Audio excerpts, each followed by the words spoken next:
കോഴിക്കോട് പേരാമ്പ്രയിൽ പിതാവിനെ കുത്തിപ്പരിക്കേൽപ്പിച്ച മകനെ മരിച്ച നിലയിൽ കണ്ടെത്തി. കടിഞ്ഞങ്ങാട് ഇല്ലത്ത് മീത്തൽ ജംസലാണ് മരിച്ചത്. വീടിനടുത്തെ പൊന്തക്കാട്ടിലാണ് യുവാവിന്റെ മൃതശരീരം കണ്ടെത്തിയത്.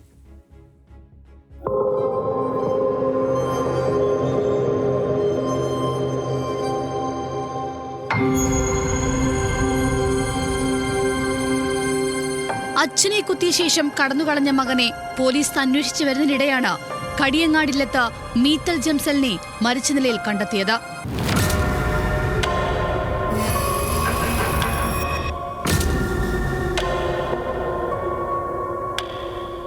ഡിസംബർ 4-നാണ് ജംസൽ അച്ഛൻ പോക്കറിനെ കുത്തിയ ശേഷം വീട്ടിൽ നിന്ന് ഓടിപ്പോയത്. ജംസലിന് മാനസിക ബുദ്ധിമുട്ടുകളുണ്ടായിരുന്നു എന്ന വിവരങ്ങളും പുറത്തുവരുന്നുണ്ട്. കുത്തേറ്റ പോക്കർ കോഴിക്കോട് മെഡിക്കൽ കോളേജ് ആശുപത്രിയിൽ ചികിത്സയിലാണ്. അതിക്രമത്തിനു പിന്നാലെ പേരാമ്പ്ര പോലീസ് കേസെടുത്ത് അന്വേഷണം നടത്തിവരുന്നതിനിടെയാണ് മീത്തൽ ജംസലിന്റെ മൃതശരീരം കണ്ടെത്തുന്നത്.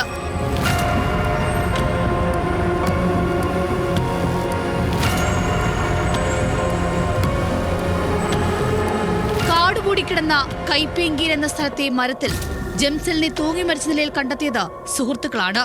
ഞായറാഴ്ച രാവിലെ 10 മണിക്ക് കശുമാവിൽ തൂങ്ങിക്കിടന്ന മൃതശരീരം കണ്ടതോടെ ജംസലിന്റെ സുഹൃത്തുക്കൾ പേരാമ്പ്ര പോലീസിനെ വിവരമറിയിച്ചു.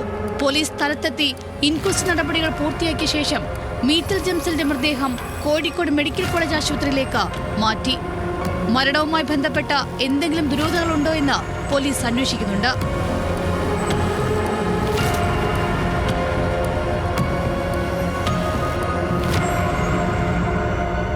ന്യൂസ് മലയാളം, കോഴിക്കോട്.